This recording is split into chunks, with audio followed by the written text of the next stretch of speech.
Salut, bienvenue dans ce nouveau podcast.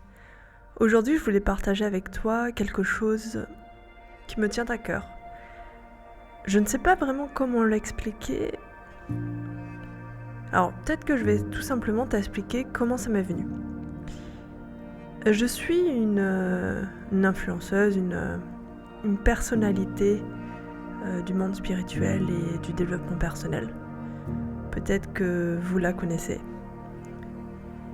Et en fait, elle a eu un discours qui m'a un peu marqué. Un discours comme quoi il y avait des vrais ou des faux chamans, qu'il fallait faire attention aux faux chamans. Et voilà, je voulais partager avec toi quelque chose qui m'a marqué, qui m'a touchée. Alors si t'es prêt, prête, je t'invite à t'installer confortablement ou à continuer à vaquer à tes occupations. Et c'est parti! Salut, je m'appelle Théanie et je pratique des médecines alternatives et holistiques. J'accompagne les personnes à harmoniser et à découvrir leur intérieur pour mieux avancer sur leur chemin de vie, à briller leur authenticité. Je te souhaite une belle écoute et n'hésite pas à liker, à partager cette vidéo à une personne qui pourrait être intéressée, à partager ton avis, ton ressenti. À bientôt.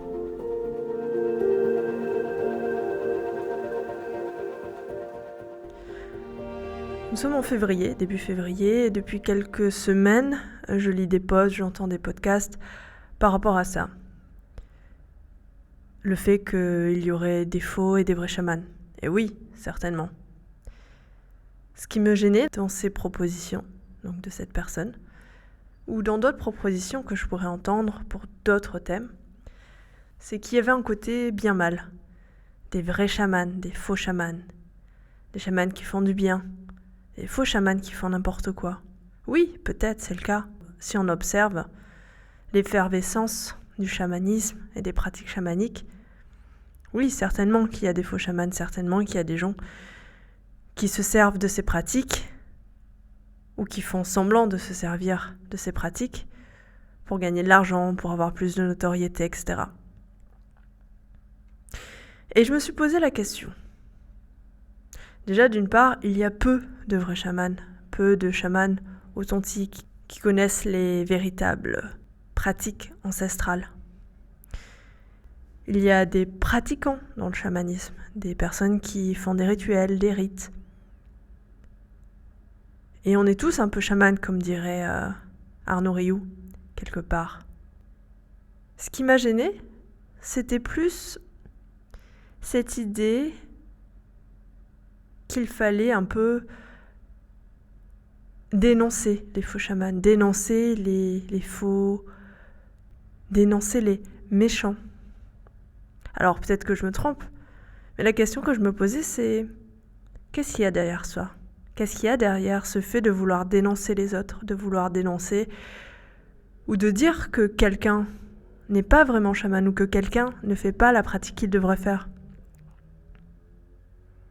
Peut-être est-ce issu d'un vécu, peut-être est-ce issu d'autre chose, d'une prise de conscience, etc. Moi, la question que je me pose, c'est qui sommes-nous, moi, humain, pour dire que l'autre personne ne devrait pas aller voir ce chaman ou ce thérapeute, parce qu'il serait mauvais ou faux. Je me pose la question, qui suis-je pour dire que l'autre personne ne devrait pas expérimenter cette expérience, ne devrait pas essayer. Alors peut-être qu'elle a eu un appel par rapport à ce thérapeute, à cette personne. Mais qui suis-je pour dire que c'est bien ou mal ? C'est ça que je me pose comme question. Est-ce que c'est dû à mon expérience ? Est-ce que c'est dû à mes croyances, à mes peurs ? Et je me pose la question, si moi je décide de dire à l'autre, tu ne devrais pas aller voir tel chaman, est-ce que je ne lui enlèverai pas la possibilité d'expérimenter pour pouvoir évoluer ? C'est ça aussi. Parce qu'on pense que parfois les mauvaises expériences ne sont pas bonnes pour nous, au contraire. Certaines mauvaises expériences nous font prendre conscience, nous permettent d'évoluer, de grandir, d'ouvrir notre champ de possibilités, de conscience. Et peut-être que oui, cette personne allait voir un faux chaman, Ok, qu'il aura pris de l'argent pour un soin qui ne sera pas fait, ou bien qu'il aura invoqué d'autres choses, je sais pas. Mais peut-être que cette personne a besoin d'aller expérimenter ça. Qui suis-je pour dire que l'expérience que tu vas faire, toi, n'est pas la bonne ? Ne te permettra pas d'évoluer, de grandir en conscience. Qui suis-je pour dire qu'il y a des bons ou des mauvais ? Et j'avais ce discours aussi il y a encore quelques mois. Comme si je devais défendre les vrais chamans. Comme s'il y avait quelque chose en moi qui s'accrochait à cette technique qui sait, ça c'est un vrai chaman, ça c'est pas un vrai chaman. Mais moi j'en sais rien en fait. C'est pas parce que j'ai des capacités, c'est pas parce que j'ai des facilités dans le subtil, c'est pas parce que j'ai cette ouverture sur le subtil, l'invisible, l'inconscient, que je sais ce qui est mieux pour l'autre. C'est pas parce que ça fait des années que je lis sur le spirituel, c'est pas parce que je m'intéresse au développement personnel que je sais ce qui est mieux pour toi. D'expérimenter, de vivre, de faire. Ok, je peux avoir des clés, je peux avoir des tips, je peux avoir des informations, mais elles viennent de toi.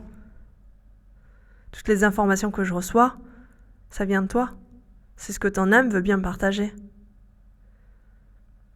Je me pose aussi la question du fait de dire que c'est bien ou pas bien, que telle personne fait des mauvaises choses ou des bonnes choses. Est-ce qu'il n'y a pas aussi un petit côté enfantin, un petit côté parent-adulte, d'enlever tout ce discernement, d'enlever cette vision à l'autre, son propre discernement, son propre consentement, son propre expérience, sa propre expérience, qui me dit que justement cette expérience ne va pas le permettre d'être plus autonome, de grandir, d'évoluer, de savoir ce qui est bon ou pas pour lui. Qui suis-je pour dire que je sais mieux que lui ce qu'il doit aller faire ? Alors, peut-être que c'était pas l'intention qui était derrière. Pas du tout. Peut-être que c'était juste un coup de gueule, une colère que cette personne voulait partager. Mais en même temps, je me dis, si ça m'a touché, c'est que ça réveille quelque chose en moi. Ça fait écho chez moi, ça fait miroir chez moi, parce que moi-même, il y a encore quelques mois, je le faisais. Ça, c'est une bonne chamane, ça, c'est pas une bonne chamane. Tu devrais aller voir tel thérapeute, pas celle-ci. Mais si j'avais pas testé, j'aurais pas su. Si j'avais pas expérimenté moi-même, j'aurais pas su. Et parfois, les énergies sont simplement pas alignées. Peut-être que cette thérapeute qui est très bien, pour quelqu'un d'autre, ne sera pas très bien pour moi. Ça n'a peut-être pas fonctionné pour moi parce que les énergies n'étaient pas alignées, parce que j'avais pas assez fait de travail sur moi, fait des prises de conscience nécessaires.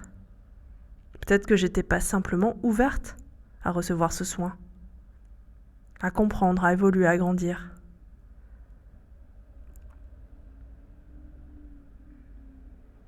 Je me dis aussi qu'il y a certaines pratiques, moi qui me parle plus maintenant, parce qu'elle donne toute son autorité à l'autre. Elle ne lui enlève pas son autorité. Elle lui permet de prendre conscience par lui-même. Ok, elle l'accompagne, elle le guide, mais elle ne va jamais lui dire « il faut que tu fasses ça. Va à cet endroit. Ça serait bien que tu fasses ça. Ça, c'est pas bien. » Non, au contraire. On redonnait l'autorité à l'autre personne, sa propre autorité, ses propres limites, ses propres envies, ses propres valeurs, ses propres... Je sais pas, ce qui lui fait vibrer, ce qu'il sait. Ne pas être à changer des choses chez lui. Ne pas être en mode intrusif, ne pas être dans ce côté « je vais tout faire pour toi ». Non, c'est faux. En tout cas, pour moi, ma définition, un thérapeute, il l'accompagne. Il ne va pas faire pour la personne. La guérison, elle se fait par la propre personne qui vient consulter. Non pas parce que j'ai dit telle chose, j'ai fait tel geste. C'est ma croyance. Après, peut-être que je me trompe, mais je pense qu'on est chacune, capable de faire nos expériences, d'expérimenter, de vivre, de prendre conscience. Ok, on peut se tromper et c'est pas grave et c'est ok. Et justement, c'est peut-être ça fait partie du chemin. C'est peut-être que ça fait partie du chemin. Rendre l'autorité à l'autre et garder sa propre autorité. Parler d'adulte à adulte, face à face. Éviter toute cette notion de dépendance. Seule la personne qui vient te consulter sait combien de fois il faut qu'elle vienne. Seule la personne qui vient te consulter peut se guérir elle-même. Seule la personne qui vient se consulter peut prendre les prises de conscience. Et peut-être que ça se fera de suite et qu'il y aura des changements concrets, définitifs maintenant, dès que le soin aura été fait. Et peut-être pas. Peut-être que ça va prendre un peu plus de temps, plus de synchronicité, plus d'indices, plus de messages de l'univers pour permettre à cette personne de guérir de sa propre maladie. Croire que l'on est séparés, croire que c'est les autres qui vont pouvoir nous guérir, c'est faux. C'est nous-mêmes qui décidons au moment clé de nous guérir. Croire qu'il y a de bonnes ou de mauvaises expériences, c'est faux. L'âme sait ce que tu as à faire. Du moins dans ma croyance actuelle, peut-être que je me trompe. Et oui, et du coup, après tous ces messages, après tous ces posts que j'ai vus par rapport au chamanisme et au vrai, au faux, faut faire attention, etc. Je me suis posé la question.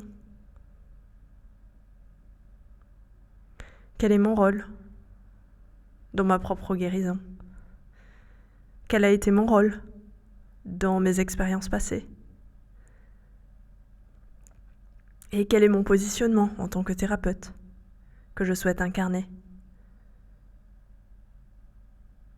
Est-ce que je laisse la possibilité au consultant ou à la consultante qui vient me voir de savoir être autonome, de savoir être indépendante?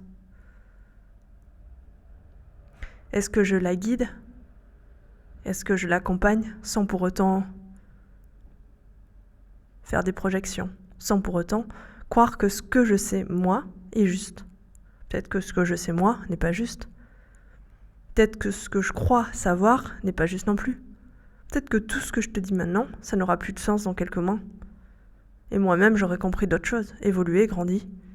Et toi aussi, peut-être que toi, ça te parle pas et c'est ok. Qui suis-je pour dire que je crois détenir la vérité? Je suis personne. Tout ce que je sais, je crois que c'est que je ne sais rien, que je sais pas. Que je continue à grandir, à évoluer comme chacun d'entre vous, que je continue à avoir des soins, à faire des soins, à guider, à accompagner. Même le mot guider me gêne un peu. Qui te dit qu'au fond de toi, c'est pas ton âme qui te guide, même quand tu fais des erreurs. Qui dit que ces erreurs ne seraient pas quelque chose de bon pour toi, ne seraient pas quelque chose de normal à expérimenter. Et oui, après on peut aller dans des extrêmes, etc. Mais si on part du principe qu'on est indépendant, autonome, et que quelque part l'univers c'est aussi nous, et nous sommes aussi une part de l'univers, qu'à travers nous, nos âmes s'expriment, créent des symptômes, créent des maladies, créent des événements, des circonstances qui vont nous permettre justement d'évoluer et de grandir, si c'est entendu. Qui dit que c'est pas nous qui créons les événements que l'on pourrait considérer bien, comme les événements que l'on pourrait considérer mal. Et là, encore une fois, j'essaye de prendre du recul et de parler de mon expérience à moi. Peut-être que toi, ça n'a pas été ça, peut-être que toi, ça a été plus compliqué. Je vous parle avec mon expérience et mon recul, mais encore une fois, je sais pas. Peut-être que je me trompe, peut-être que mes croyances actuelles seront plus du tout d'actualité dans quelques mois, dans quelques années, peut-être que je dirai autre chose.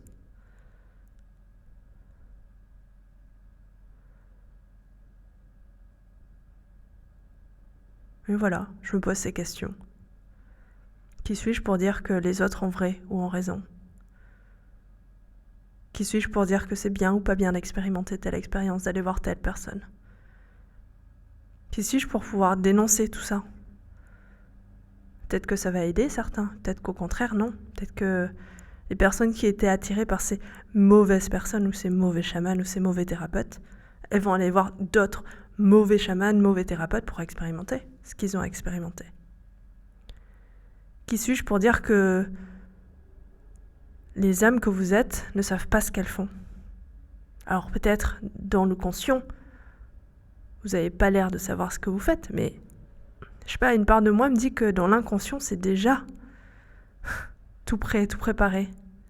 Qu'il y a déjà un fil qui se déroule progressivement selon des étapes prévues, des rencontres prévues, des endroits, des lieux où aller. Qui suis-je pour dire que c'est bon ou pas bon d'expérimenter? Et voilà, j'aimerais que tu te poses aussi cette question, toi, enfin si t'en as envie, t'es pas obligé. Est-ce que quand tu partages quelque chose, c'est uniquement avec ton regard, avec tes peurs, tes croyances? Est-ce que tu l'imposes aux autres? Ou est-ce que tu le partages simplement? Est-ce qu'il y a toujours cette dualité bien-mal? Parce qu'au fond, peut-être que cette dualité bien-mal est nécessaire. Peut-être qu'elle n'existe pas. Peut-être que les choses bien permettent d'avancer, mais aussi les choses mal.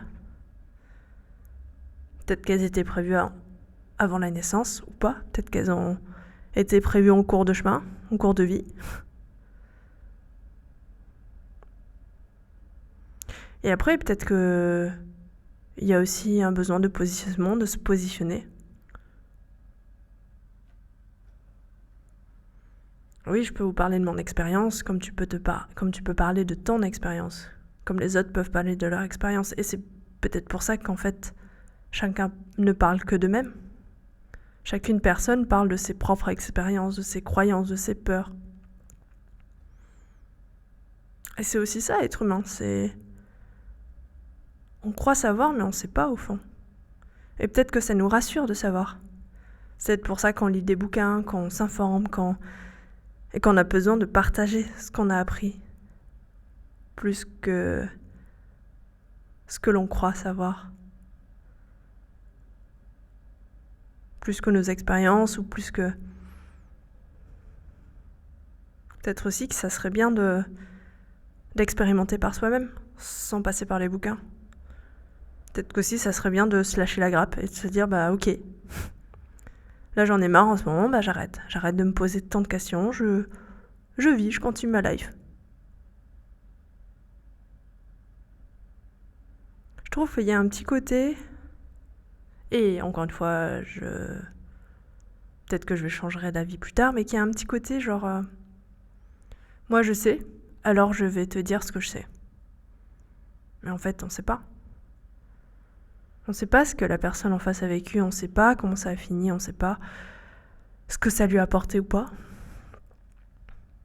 Et encore une fois, peut-être que la personne qu'on est allé voir en thérapie, elle résonnait pas avec ce qu'on est. Et du coup, on a décidé d'aller voir quelqu'un d'autre. Mais qu'elle résonnera avec d'autres personnes. Mais ça, on peut pas savoir si on n'essaye pas. Et généralement, on n'est pas attiré par un thérapeute par hasard, on n'est pas attiré par une personne, une expérience par hasard.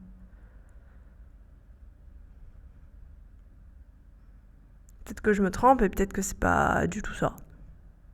Peut-être qu'il faudrait que j'attende de voir ce qui va être dit et écrit par rapport à un peu à cette quête de défendre les chamans. Mais oui, c'est quoi un chaman au fond? C'est quoi être humain? C'est quoi un chaman? C'est quoi le subtil? C'est quoi l'univers? Oui, on peut se poser 1 milliard de questions. Et en même temps, c'est quoi le positionnement qu'on décide de choisir? Est-ce qu'on décide de rester dans cette dualité bien-mal? Et c'est tout à fait ok. Ou peut-être expérimenter ce qu'on a expérimenté. Le voir sous un autre regard, de voir les cadeaux qui sont cachés derrière, de voir ce que nous offre la vie, l'univers, tout ce que vous voulez.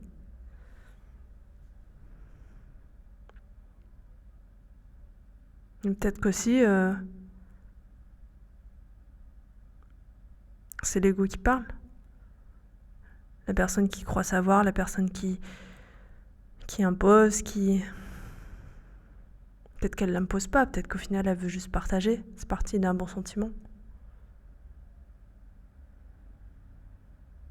Qui suis-je pour dire tout ça aussi? Ça se trouve totalement obsolète et ça n'a rien à voir et ça vous parle pas du tout. Ouais. Voilà, c'est tout pour aujourd'hui. Bon, en tout cas, je vous souhaite une belle journée, de belles expériences et voilà, prenez le temps de voir le monde différemment, de voir la vie différemment. Ouvrez-vous aux possibilités de nouveau, d'expérimenter de nouvelles choses. Et si ça te parle, n'hésite pas à partager, à liker, etc. Ou à me laisser un commentaire par rapport à tout ça. Je te souhaite une belle journée et à bientôt. Salut!